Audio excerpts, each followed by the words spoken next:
به نام خدا. سلام دوستان عزیزم، وقتتون بخیر باشه. پادکست صدای سکوت امروز رو با کتابی عجیب شروع میکنیم.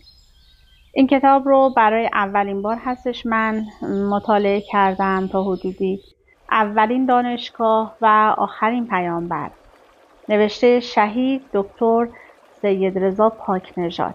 این کتاب بسیار قدیمی هستش که چاپ جدیدش با تجدید نظر و اضافات هستش، اما این کتاب چاپ قدیمی هستش که در اختیار منه و به دستم رسیده. اسلام و میکروب شناسی، اسلام و زیست شناسی، اسلام و جنین شناسی. جلد اول این کتاب هستش که در اختیار منه و توسط نشر بنیاد فرهنگی شهید دکتر پاکنژاد در یزد چاپ شده. این کتاب در بهار 1363. ابتدا پیشگفتاری رو برای شما میخونم تا آشنا بشیم با کلیات این کتاب و با نویسنده کتاب و سپس کتاب رو با هم شروع میکنیم. با من همراه باشید. بسم الله الرحمن الرحیم. سلام و درود بر نبی گرامی اسلام حضرت محمد ابن عبدالله صلی الله علیه و آله و سلم و بر خاندان طاهرینش، به ویژه بر مولا و مخدوم عزیزمان یگان منجی جهان بشریت حضرت محمد ابن الحسن عسکری ارواحنا به تراب مقدم فدا. کتاب حاضر نخستین اثر مرحوم شهید دکتر سید رضا پاکنژاد است. چاپ اول این کتاب در سال 1343 در یزد به قطع وزیری در 159 صفحه حروفچینی و چاپ شده است.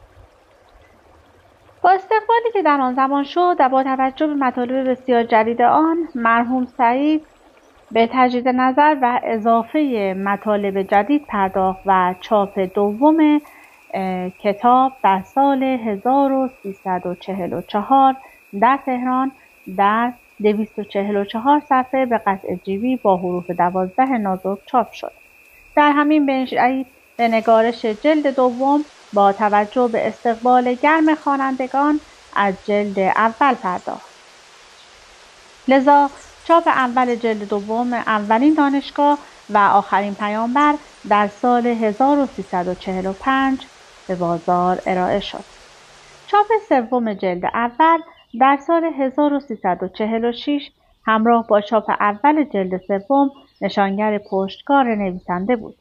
استقبال شایان جامعه در جو ضد مذهبی آن سالها جلوی بسیاری از تبلیغات ضد مذهبی دشمنان اسلام را گرفت و هر جلد چندین نوبت تجدید چاپ شد و مورد بحث محافل علمی و مذهبی قرار گرفت. بدین صورت مؤلف شهید با اراده مصمم و پشتکار خستگی ناپذیر به تألیف جلدهای دیگر پرداخت، بگونه‌ای که در حدود 20 سال توانست 43 جلد کتاب تحقیقی و علمی را نوشته و به جامعه ارائه دهد. شهید مصمم بود که کتاب‌های خود را تا 110 جلد ادامه داده و ابعاد گوناگون دستورات اسلام را مورد تجزیه و تحلیل قرار دهد. چاپ جدید جلد اول که اکنون به حضورتان تقدیم می شود از روی نسخه است که مرحوم در بهار سال 1360 مورد تصدیق قرار داده و به مطالب آن افزوده است. مقداری از این کتاب تایپ شده و مورد تصدیق خود مرحوم قرار گرفته بود که متاسفانه مصادف شد با شهادت آن مرحوم و مدتی به تأخیر افتاد. انشاءالله امیدواریم که کلیه جلدهای اولین دانشگاه و آخرین پیامبر با کیفیتی که مورد نظر مؤلف شهید بود به مرور چاپ و در دسترس علاقه‌مندان قرار گیرد. در اینجا مناسب است که به زندگی نامه مختصر شهید اشاره بشود. خود مرحوم برای موردی زندگی نامه مختصری چندین ماه قبل از شهادتش نوشته که آن را عیناً ذکر می‌کنیم. دکتر سید رضا پاکنژاد 1303 اشاره به تاریخ تولد است. دبستان ملی اسلام 6 سال، دبیرستان ایران شهر یزد 6 سال، دانشکده پزشکی 6 سال، مقدمات عربی نزد حجت الاسلام آقای عرب عجم یزد در ارتباط تمام برنامه‌های دانشکده پزشکی با اسلام، 39 جلد کتاب اولین دانشگاه و آخرین پیامبر حدود 13,000 صفحه چاپ شده.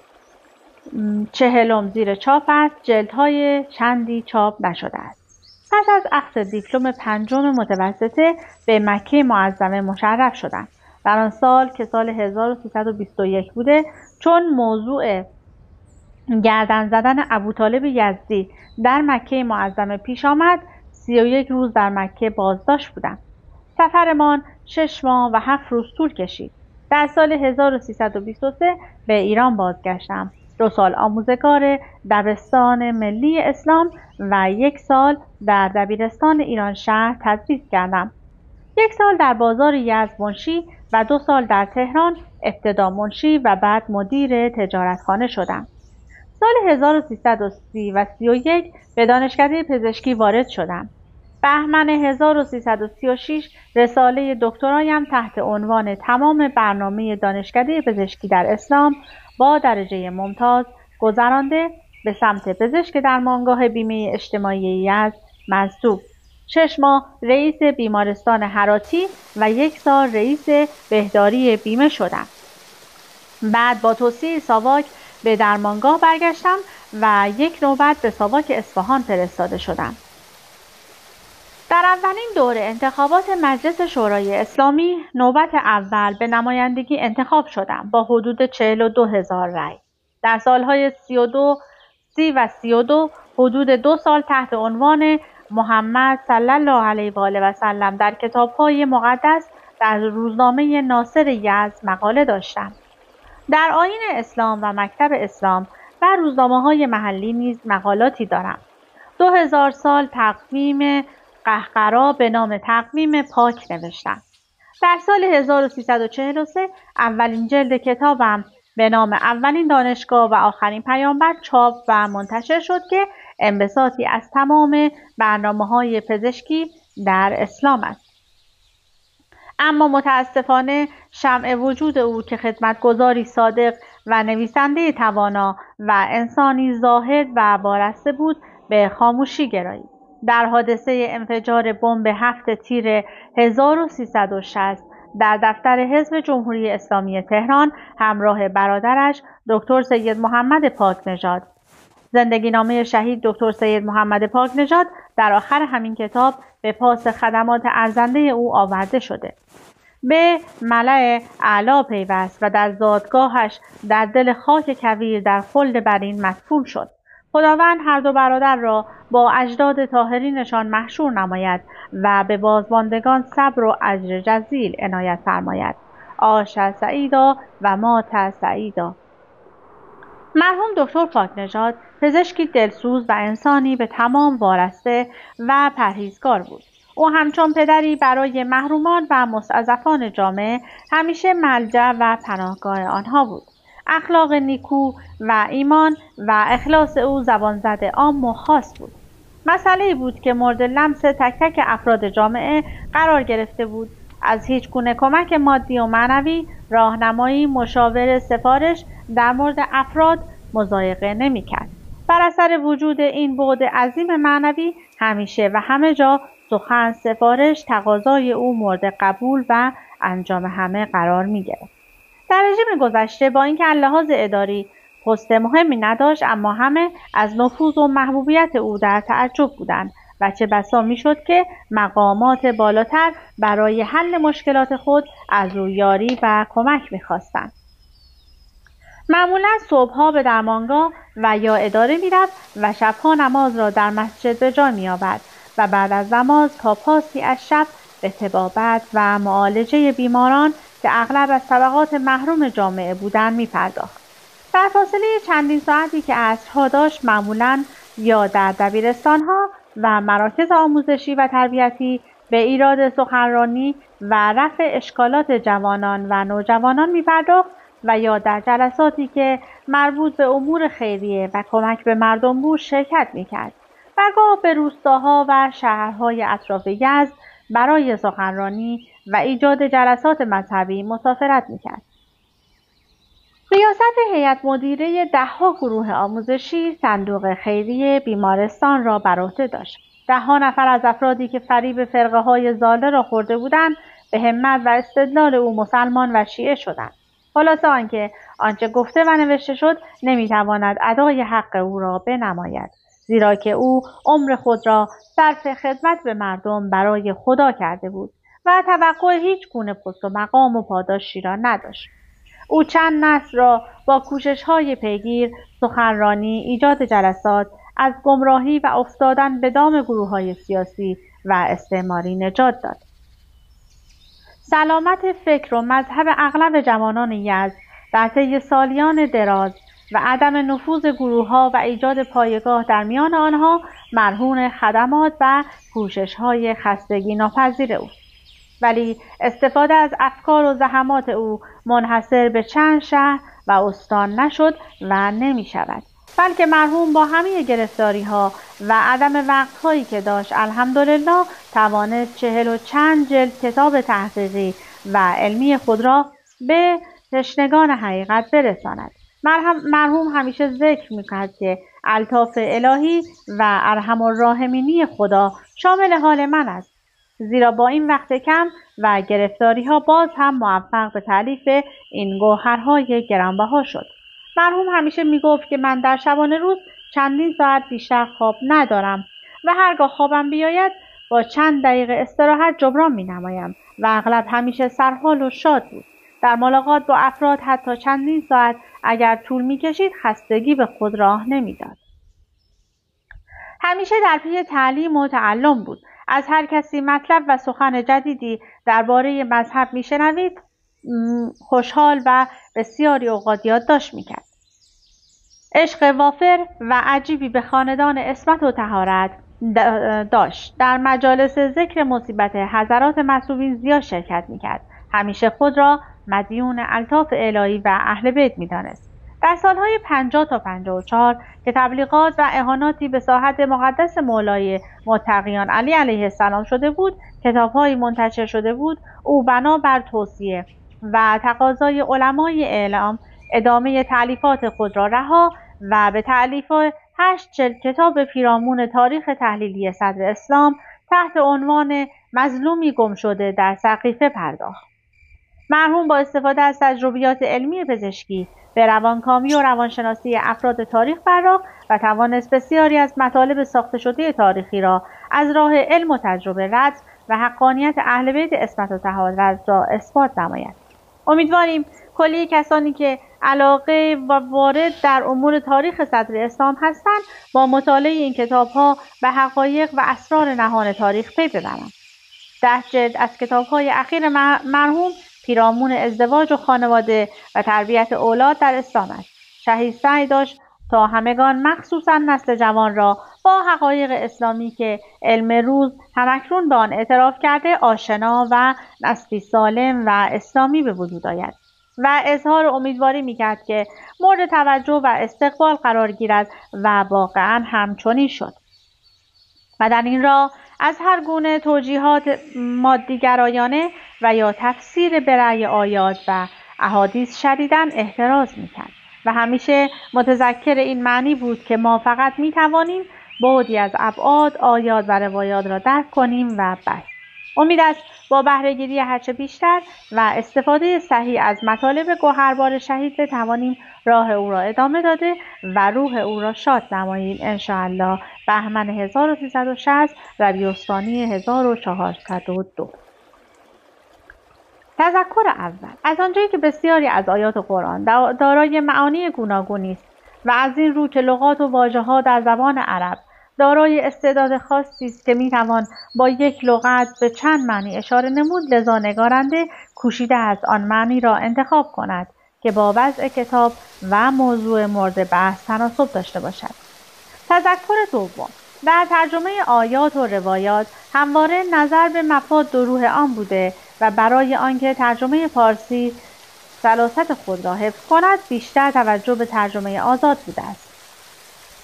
تذکر سوم: نقل مطالب این کتاب جزا و کلا یا کلا با ذکر مأخذ مجاز است و چون چاپ این کتاب غلط کمتری دارد، مترجمان محترم می‌توانند این چاپ را برای ترجمه انتخاب فرمایند و در مورد ترجمه جلدهای بعدی نیز روش به همین نحو خواهد بود و اجازه ترجمه جداگانه تذکر داده خواهد شد.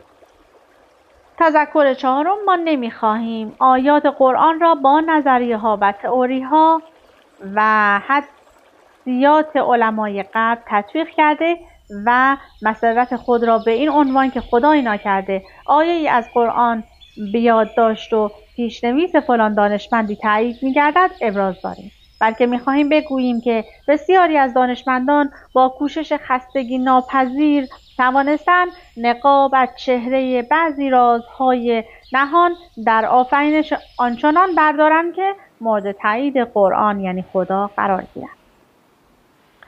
اینجا یه ستایشنامه هم داره که من برای شما نمیخونم و میرم که کتاب رو شروع کنم. اما این کتاب در 3 بخش نوشته شده: اسلام و میکروب شناسی، اسلام و زیست شناسی، اسلام و جنین شناسی.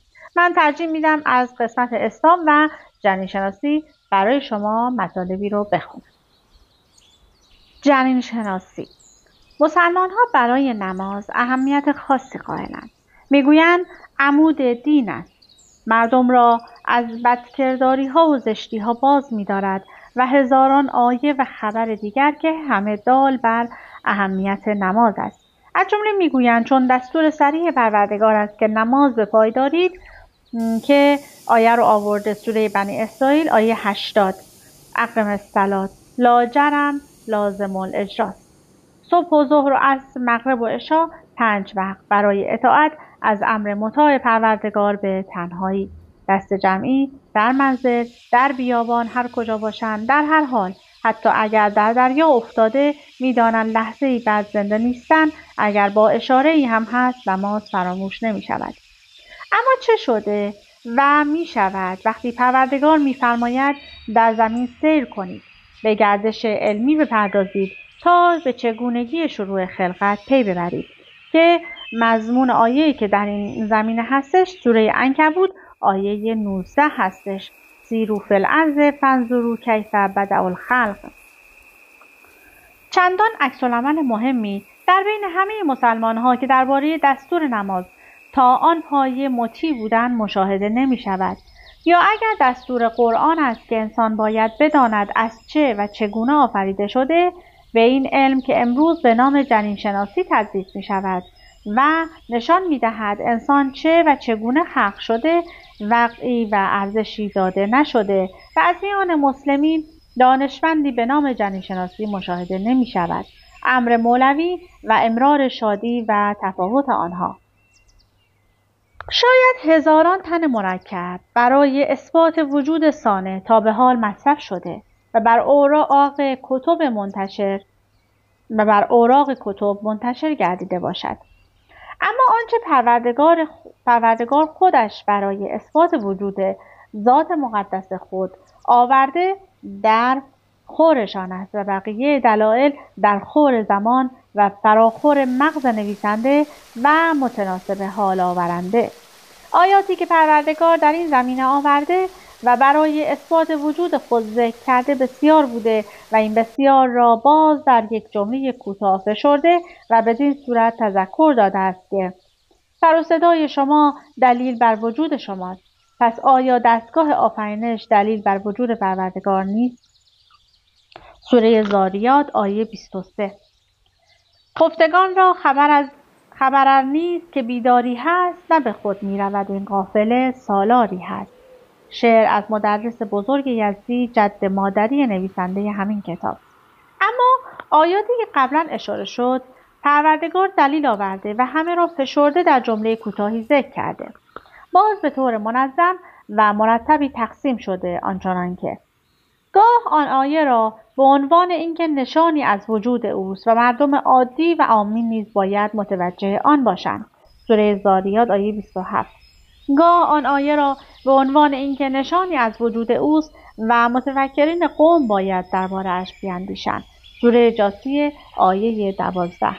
گاه آیه را به عنوان اینکه نشانی از وجود اوست و شایسته است که دانشمندان در زوایای آزمایشگاه‌ها یا دین باوران در گوشه‌های محراب آن را بیابند که سوره جاثیه آیه 4 و سوره ذاریات آیه 20 و گاه آن ذکر کرده است، اما گاهی نیز دلیلی آورده و خود از آن بحثی هم نموده، بدین معنی که سررشته را به دست داده و سپس توصیه فرموده که مردم در تحصیل و تحقیر قصور نورزند تا وجود پروردگارشان از این راه بر آنها ثابت گردد.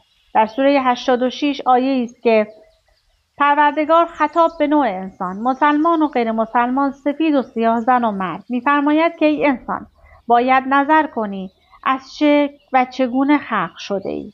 سوره طارق آیه 5 که اقدام به این کار جز توسل به علم جنین‌شناسی محال است و در سوره 22 آیه 55 که آیه 55 است که علت دستور توجه به علم جنین‌شناسی را چنین بیان می‌فرماید که لنبین لکم، برای اینکه بر شما روشن شود که خدایی و سالاری هست، یا به عبارت دیگر پروردگار می‌فرماید جنین‌شناسی خداشناسی است. من عرف نفسه فقط عرف ربه. نه تنها در این آیه بلکه در آیات دیگری نیز پروردگار اشاره به نشانی‌های خود در آسمان و زمین و بدن انسان نموده و علت آن را تعیین راه و رسم خداشناسی دانسته است. بدین معنا که قرآن را همانجا تبیان و روشن کننده و طبیعت را تبیین و وسیله شناسایی دانسته است. نتیجه این که اگر پروردگار می‌فرماید نماز بپایدارید و بر ماست که با مداقه کافی اوامر مطاع او را بپذیریم و آنچنان هم بنده خوبی خواهیم بود که در حال غرق شدن آن را فراموش نمی‌کنیم، لازم است برای روشن شدن علم خداشناسی به چگونگی آفرینش انسان و علم جنین توجه خاصی مبذول داریم. و به طور قطع همان گونه که نمازگزار مأجور است، جنین‌شناس نیز بدون پاداش نخواهد بود. محل اولیه تخم و تخمدان. تخم و تخمدان هر دو از اول خلقت در پشت قرار دارند و پس از چندی وقتی جنین در حدود 6 ماه دارد، در جنس نر هر دو به پایین کشیده شده، در پوسته بیضه قرار گرفته به وضع عادی در می آید و در جنس ماده نیز مختصر جابجا شده در دو طرف پهلو محاذی لوله های رحم جایگزین می شود. پیدایش نسل و ذریه را نیز می دانیم در اصل روانه شدن و نزدیک شدن یکی از دو جزء از جنس نر و ماده، نطفه پدر و نطفه مادر صورت خواهد گرفت.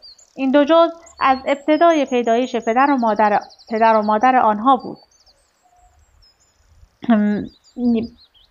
به علت نگهداری شده و سرانجام به صورت دو جزء تولید مثل گامت نر و گامت ماده در آمده و هم آمیخته جنین را می سازند و می دانیم که گامت ماده و نر یکی به تخمدان و دیگری به تخم ارتباط دارد و لذا وقتی قرآن می فرماید چون پروردگارت از اولاد آدم از پشتشان ذریه‌شان را گرفت، سوره اعراف آیه 171، شاید اشاره به همین مطلب یعنی به محل اولیه تخم و تخمدان باشد.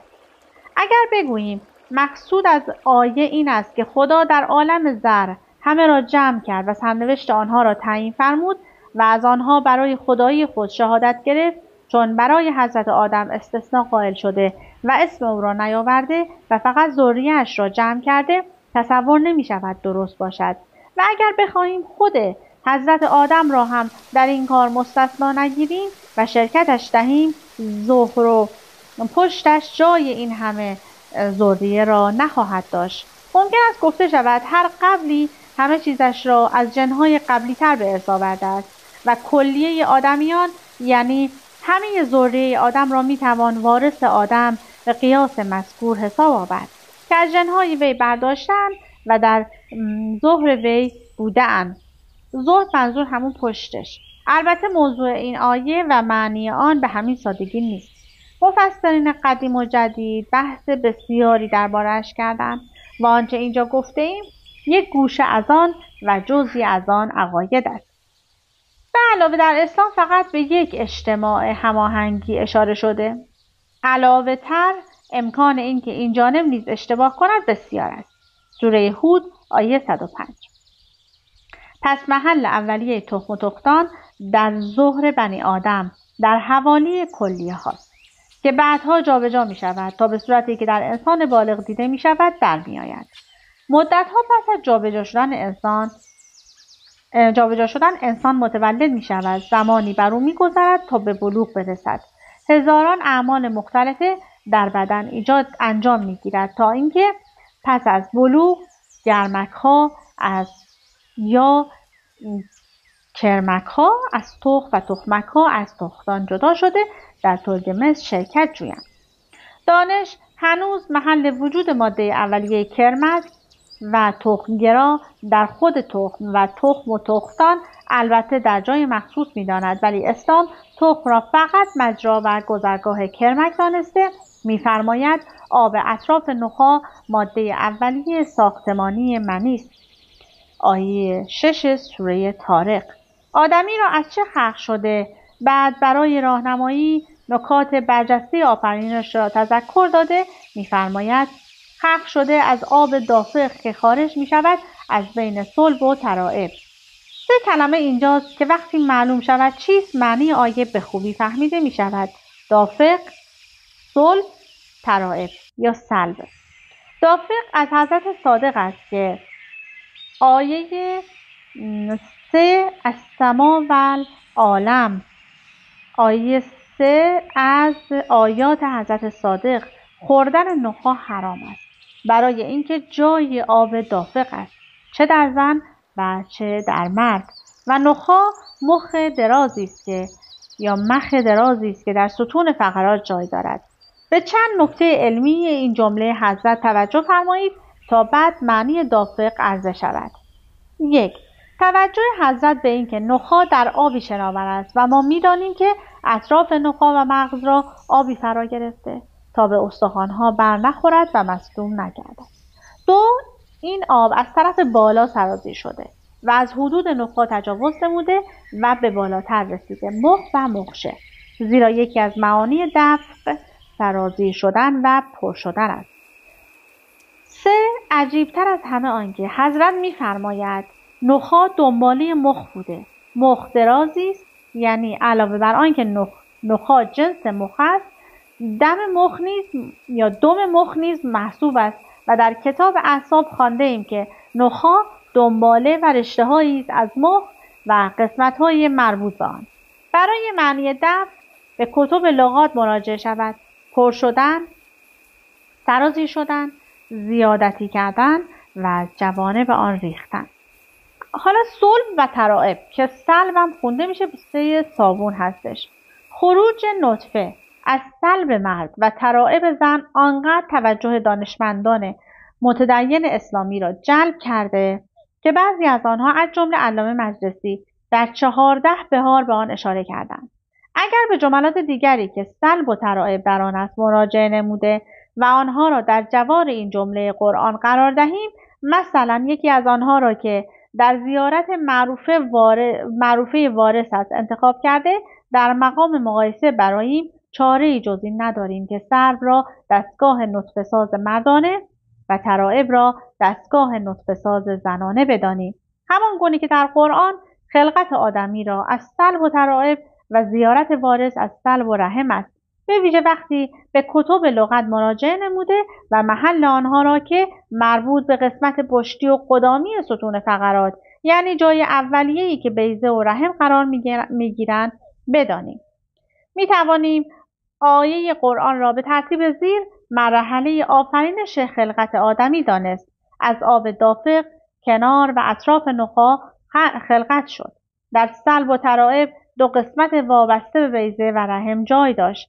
سپس از مجرا و گذرگاه که بیضه و تختان باشد گذشت.